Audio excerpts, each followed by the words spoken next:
So, real quick question. How many of you have heard of this little site? You might have heard of it.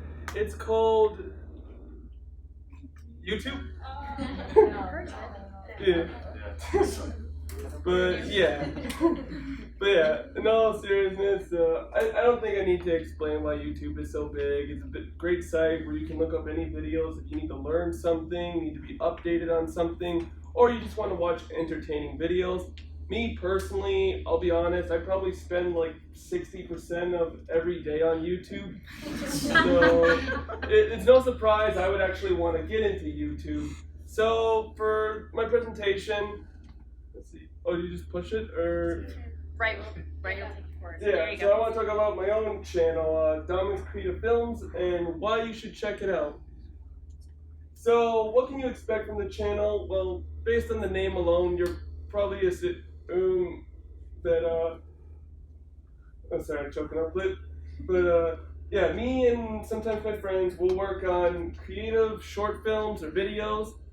And these videos are either original stories or ideas, or they'll be adaptations, parodies, or even stances on existing games or movies.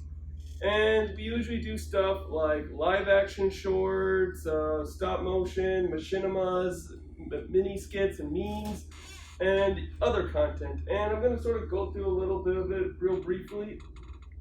So the first thing we do, which we're starting to do, is live action shorts. These are the more traditional stuff that people are aware of.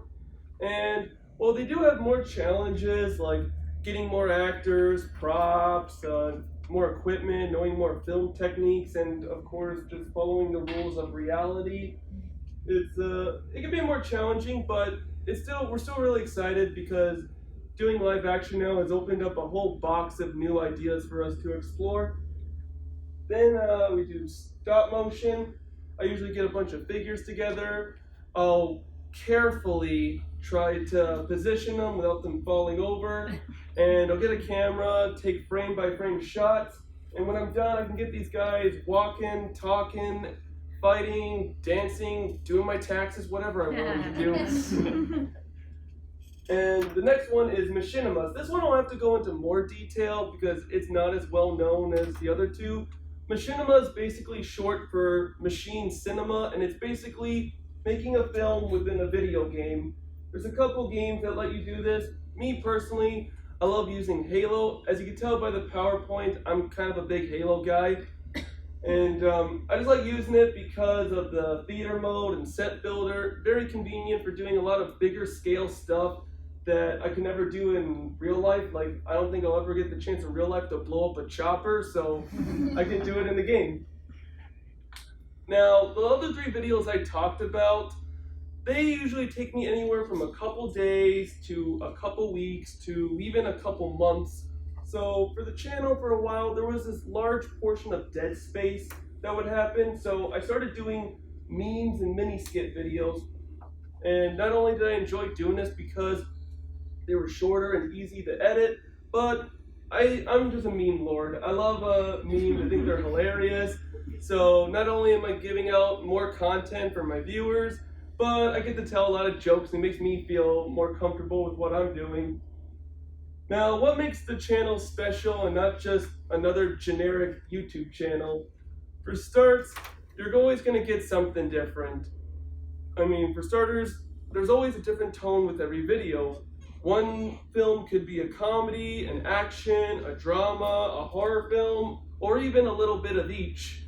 On top of that, there's no specific age demographic that we're aiming for. Some of our videos could be more family friendly and for everyone. Some of them could be the more for the R-rated crowd or mature, so like maybe a more intense action movie or a more vulgar comedy.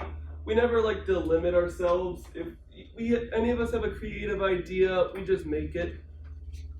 And we're also really open with our community. We started small, but now we're almost at 3,000 subscribers, so we're actually pretty happy with that. So we're doing our best to be as open with the community as possible. We do updates on all of our projects, from YouTube to our other social media like Twitter and Facebook, and we even do polls. So a good example was we just did a poll where everyone got to vote on the title for the next video we're working on. And basically these help to shape the channel and future upcoming videos. And another thing is that we're just growing, learning, and evolving constantly. There's always new things we can learn to do better. I've been on YouTube for about 7 years, almost 2 years with this channel, and another 5 years with an older channel where I did more generic movie and game reviews, playthroughs, and news. And while I do cringe rewatching my older videos, it did teach me a lot about editing, how to properly make videos, how the actual industry works, and how YouTube works, because it's a lot harder to make money off YouTube than you might think. But yeah, I'm glad to have those memories. I wouldn't take them back, even if they're just awful older videos. And the last thing, and probably the most important thing, we just enjoy what we do. Now that we've reached 3,000 subscribers, we're starting to take the channel more serious than just a hobby, but almost like a business. But we're trying to not lose our creative side, because I'm sure you've seen a lot of these type of channels in the trending page on YouTube, but there's a lot of YouTubers who they'll get big and they'll just sell out. It's like, you know, for starters, you look at you've probably seen some of the thumbnails. They're the most cringiest thing. They're always like cluttered with stuff. They usually got a guy doing a face like, they got emojis sprinkled around, red arrows and circles everywhere. There's always some vague title like, Top 10 facts you didn't know about avocados. You won't believe number 6. And you click on the video and it's this overly long video. It's probably like 20 minutes long, got like 12 ads, and they probably don't even tell you what they promised. We don't want to be like that. We could be big. We could just do Fortnite playthroughs and reaction videos constantly, but there's enough of that on YouTube. We don't want to do that. So we just want to make creative videos, do something different and creative, and even if it takes us a little longer to grow, you know, at least we'll have our dignity. And that's about it. Feel free to check out the channel, and remember, with every view and every subscription, it gets us one step closer to persuading my parents that YouTube is a real job.